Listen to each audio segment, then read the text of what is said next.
Broadcast Service Radyo Pilipinas. Radyo Publiko ng Bagong Pilipinas para sa Bagong Pilipino. Naghahatid ng mahahalagang balita at impormasyon na uugnay ng pamahalaan sa sambayanan. Tulay sa himpapawid ng serbisyo publiko. Radyo Pilipinas. Radyo Publiko. Ang boses ng Pangulo. Sa Iloilo, Radyo Pilipinas. 585 Oras sa Radyo Pilipinas, Philippine Standard Time, alas 8:35 sa aga.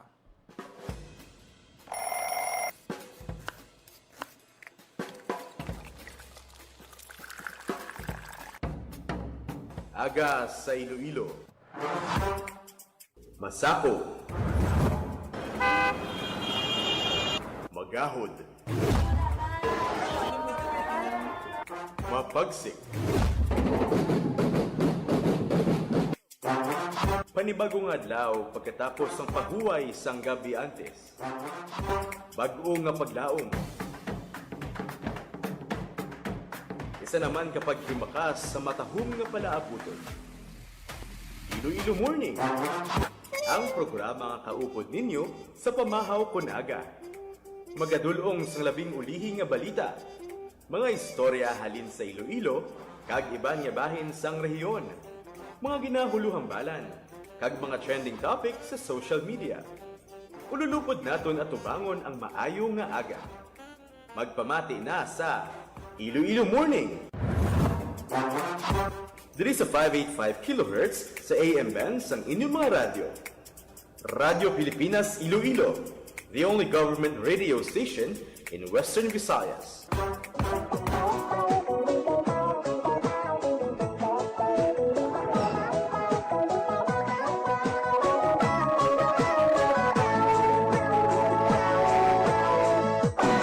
Ayong aga Pilipinas, good morning Western Visayas. Welcome sa Iloilo Morning Program. Subong adlaw sang Biyernes. Thank God it's Friday. Arna kita sa ikalimang adlaw sa bulan sang Hunyo. Hi. Inday. Sa aton siniya mga kauturan pilang katulog na lang kag bukas klase na. Ang aton nga mga bulutuan padayon ng ila sini nga pagpanghanda, pagpanglimpyo para mapasiguro nga matalunsay ang aton siniya nga pagbukas ang klase sa Lunes. Hi. Ina ba lang tapos flag ceremony, ano na lang si Mama, briefing, orientation sa mga estudyante. And then diretso na sa klase. Ang dugan ko, inday. Sa aton talalupang doon nga mga balita, may ginahiwat subong adlaw nga Bike Festival 2026 sa Iloilo City. Sa diin dinapit nga bisita si MMDA General Manager Yusek Nicolas Torre III. Tatlo kadlaw na di si Yusek Torre sa Iloilo City Nga walay ka sa pagtambong sa pila ka mga aktibidad sa nanaligad. May ara sing sinapol o kon conference ang aton sining pila ka mga katapo sang Iloilo City Traffic Transportation Management Office sa City Hall kahapon. Nagkadto dito si Yusek Torre. Subong nga aga mabike si Yusek Torre perti ka damo sa aktibidad niya. Dili naton makitaan nga si former PNP Chief Torre bala ka-active sang iya sini nga lifestyle Vigoroy. Naga-bike pa siya, nagaburuboxing pa siya gani sa to. Tandaan nyo to? gali na Kahapon gani nagsaot pa siya sang hawak mo ang bit upod ang mga traffic enforcers sang Iloilo City Traffic Transportation Management Office. lang ang balay. Basta wala lang sa Sige daw medyo hectic ang mga aktibidad subong sa syudad sang Iloilo. Mayara sing bike festival. Kay ang Iloilo City ginakabing nga bike-friendly city iniya. Amuna nga ang Iloilo City isa sa mga ginahimo modelo sa iban nga syudad.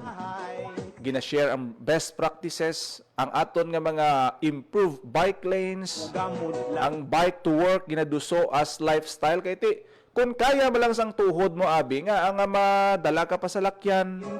Kay may bike lane man kita, pwede man ikaw makabike pa kadto sa imo trabaho, especially subong hindi na tama ka init kay nagato pa ulan.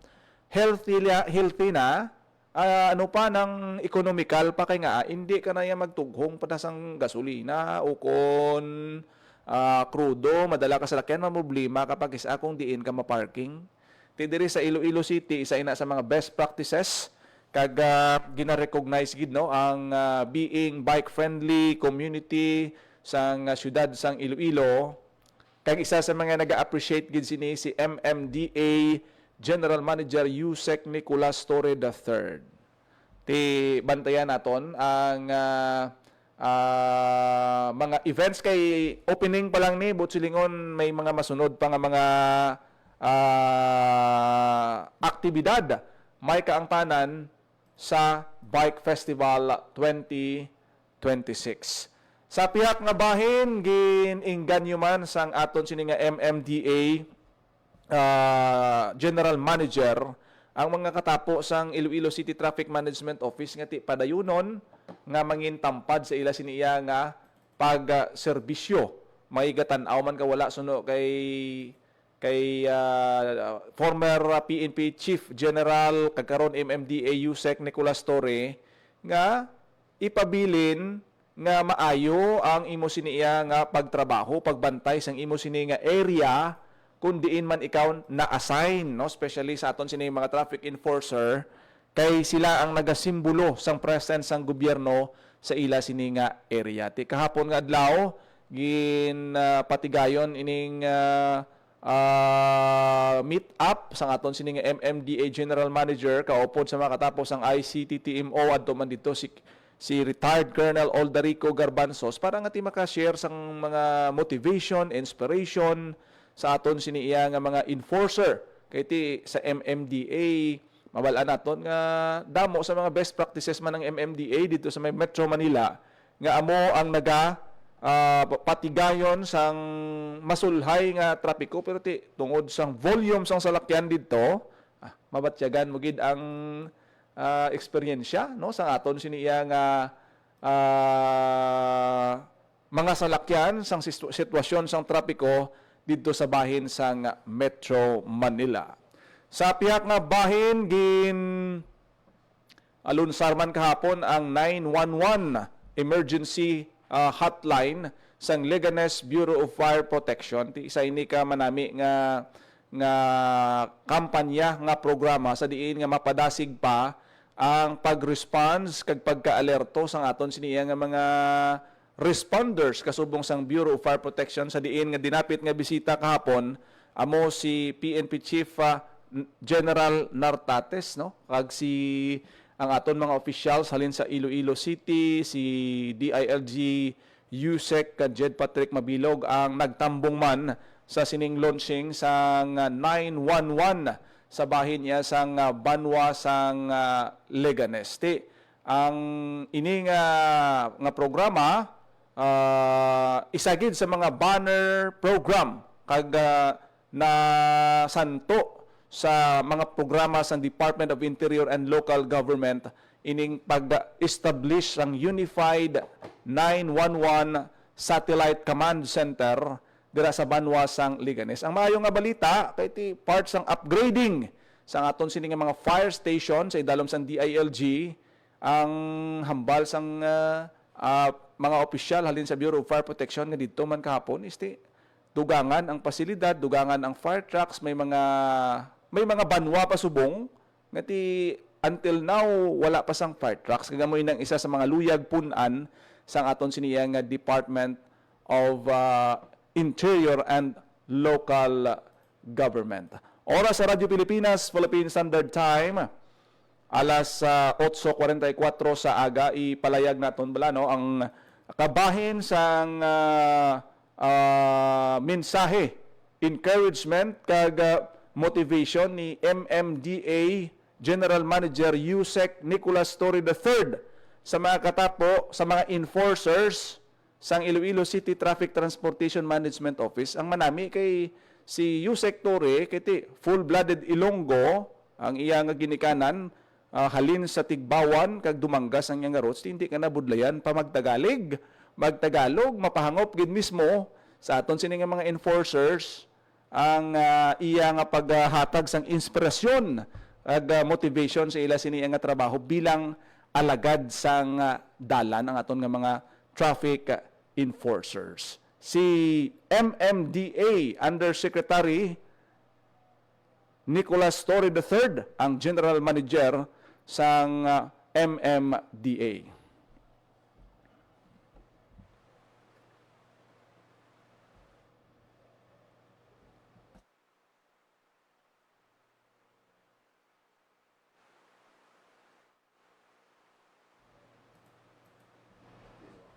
ipabati nato no ang aton sining interview o kaupod kay Yusek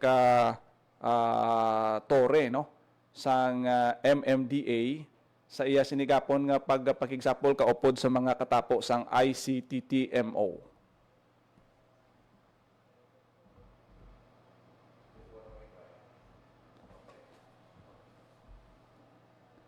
Dali lang gid kay may ano lang kita no. May audio lang kita nga gamay nga i-adjust aton sini nga audio dahil kay hindi nato nabatian ang mensahe ni Yusek Torre sang MMDA kahapon nga adlaw sa iya sini nga pagbisita sa Iloilo City Hall.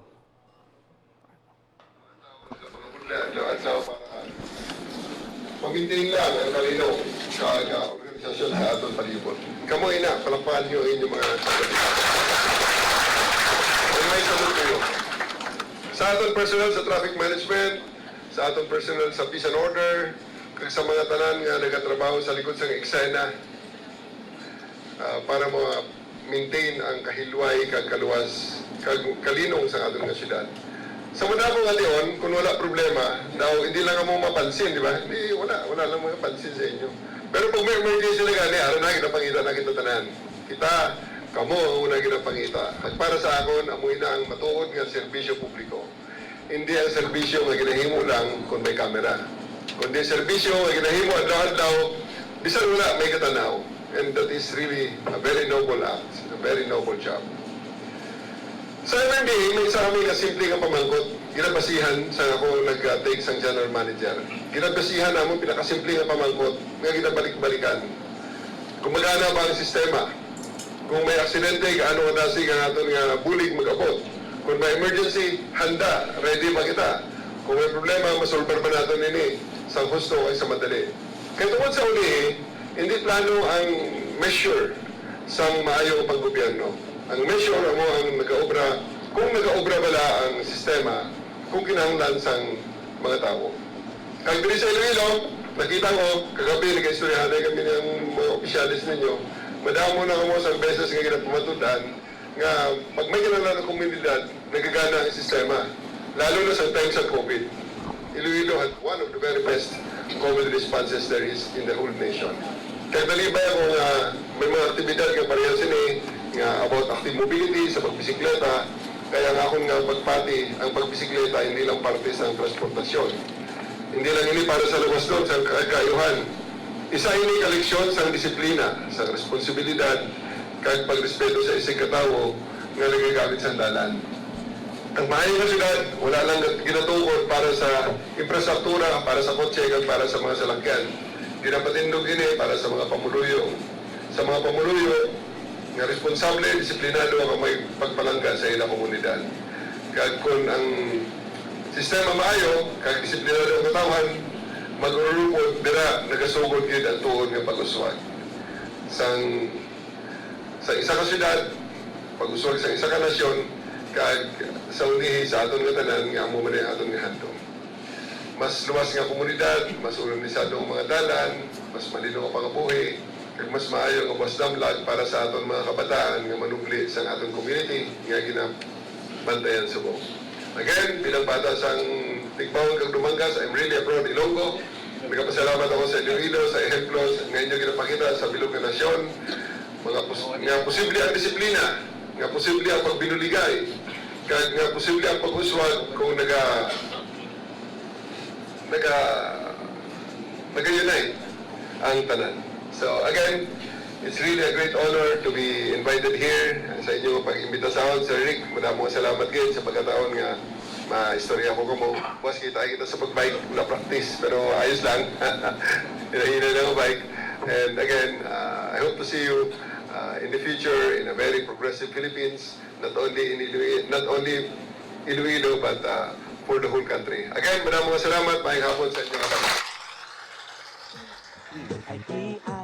Nabatian si MMDA General Manager kag former PNP Chief Yusek Nicolas Torre III. Saya sining inspirational message sa aton nga makatapo sang Iloilo City Traffic Transportation Management Office. Adamo sa mga best practices kag nakitaan man ni Yusek Torre ang maayo nga sistema sang pagdumala sang aton siniya nga transportation diri sa may syudad sang Iloilo. At isa na dira ang pag-promote sang sang pagbisikleta kay bike friendly community kita. Gina-develop gid ini, ginatagaan sang nagakaigo nga atensyon, pondo para ma-enhance ang aton sini nga mga bike networks, ang aton sini nga mga bike lanes ginapalapad pa para nga safe sa aton sini nga mga naga-bisikleta. Siling man sang mo nanay, dire ka lang istar sa Kapila na magbalik-balik diri si Yusek Torre, no? Daw 3 days na siya nga nagahugpa diri sa may bahin sang Iloilo City sa pagtambong sang pila ka mga aktibidad kag duwas ta subong siguro ari pa diri siya, no? Tungod sang sining pag-join pagpanguna sang Iloilo Bike Festival 2026. Kada tuig ang ining bike festival. Damo kita sa mga cyclist, mga bikers nga nagakadto diri. Halin pa ang iban sa nagkalain-lain nga lugar sa pungsod para nga magpakigbahin sa pila ka mga events, race, bike-friendly activities. sa dugan ko ga panalaytay, kung mamo sa akon nga tunay. Which is nga ti tama gid ka ginakadtuan gid sa aton sini nga mga cyclista. Sang pandemic, diri gid ni nag-evolve kag nakita naton ang pagka-united sang aton nga bikers sang tion sang pandemic bala nga ti ginalimitahan sang una ang mga outdoor activities, wala sang mga outdoor sports, only biking lang gid ang allowed sang una ti mo to nga sa part sang mga kauturan naton wati duha ka tuig bala nga hindi ka kagwa sa imo nga puloy-an, wala ka sang aktibidad, hindi ka makapabalhas. Dito pagid nakita naton ang pag-shine sang Iloilo City tungod sa paglunsar kag pag-organize ang madamo nga mga bike events. Muna masiling naton nga sometimes, no, nagaatubang kita sang adversities just like sang pandemic. Hamakon mo 2 years ang una daw masiling ka pa paano himuon ko sulod lang ko balay duwak tuig hindi ko kagwa. May mga lockdowns nga patuman. Pero didto na tawo, didto na enhance, na develop ang aton nga mga bike events bisan diri sa Iloilo City sang una. Ngati nagdamo ang nagabisikleta, ang iba nagabike padulong sa ila sini nga trabaho. Kag ang baklanay sang bike sang una, grabe man ang mga bike shop ni nasiling naton nga nangin manami ang ila sini nga pagnegosyo sang amos nito nga tinion. Sang nagdamo ang nagapangita sang bike kay daw makagalanyat bala. May rides kamo every day, every weekend kay during that time madamo sang mga trabaho ang nagsirado nga mga businesses. Ang aton nga mga kauturan may ara gid sang time sa pagbisikleta. Kag isa ini sa dapat naton nga nga pamarisan kag sundon diri sa Iloilo City. Kag ang realization sa parts sang aton sini nga LGUs nga dapat i-develop maghimo kita sa mga bike-friendly infrastructures o kon mga road networks nga maproteksyonan naton ang aton nga mga bikers. Ma-preserve naton kag ma-encourage naton ang magdamo pagid nga magbike. Kaya actually daw kanami kag more beneficial sa lifestyle sang aton sini nga mga kauturan ang pagsakay sa bike. Kaya nga healthy lifestyle ka na sa environment dako pang impact. Wala isang gina-emit nga aso halin sa tambutso o kon carbon sa mabulig kon mag-contribute sa pollution sa aton ginahaklo nga hangin. Isa ina sa mga gina-promote kag maayo gid nga practice kay kun magdamo na gid ang salakyan sa Iloilo City, imaginable mas okay na lang nga magdamo ang bike. Kung magdamo ang bikers, kung magdamo sa lakyan ba isang daan problema, traffic. Ang imo pang parking fee, no? Bauti kay wala ka na parkingan, mapilitan ka gid magbayad. Kung mga walay kabulay, Muna nga ang importante, ang long-term promotion kag ang pagtanaw sang proteksyon sa aton sining mga bikers, pag-encourage sila nga i-utilize ang aton nga mga areas, ang aton nga mga karsada para sa biking, dapat matutukan gid, no? Nga maproteksyonan ang aton nga mga bikers. Hindi man na, wala man na gini-encourage yung mapatunga ka na bala buga bike ka dira kay mo sa may fast lane. No, kundi mayara kita sang bike lane, kung matandaan nyo na may mga ginapintahan na da nga para safe kita diri kita maagi, so ma-enhance ina nga mga area kag hindi man magbutangan sang obstruction eh. Balan mo bike lane, parkingan mo, butangan mo da lamisa, ti karon maka-obstruct sa aton siniya nga mga bikers. Ti isa ina sa mga naga-shy, naga-stand out nga practice ang aton sini local government nga bisan ang aton sini nga mga bisita, ang iban nga mga kapungsuran, even our MMDA General Manager nga Ilonggo man, nakita niya nga ang ini nga pag-promote sang mga programa para sa aton mga bikers, healthy lifestyle sa syudad sang Iloilo. Isa sa mga best practices nga dapat pamarisan, no, sang iban man nga mga syudad o kon urban cities. Oras sa Radyo Pilipinas, Philippine Standard Time, alas 8:57 na sa aga.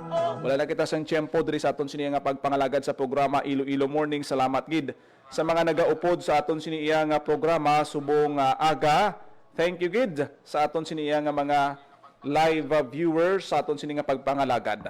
Ako na gid lamang inyo alagad ang inyo tagbalita, Jinel Baclay, Mayong Aga Pilipinas. God bless Iloilo. Ang inyong tulay sa himpapawid ng serbisyo publiko. Ang Presidential Broadcast Service, Radyo Pilipinas, Radyo Publiko. Radyo Pilipinas. Radyo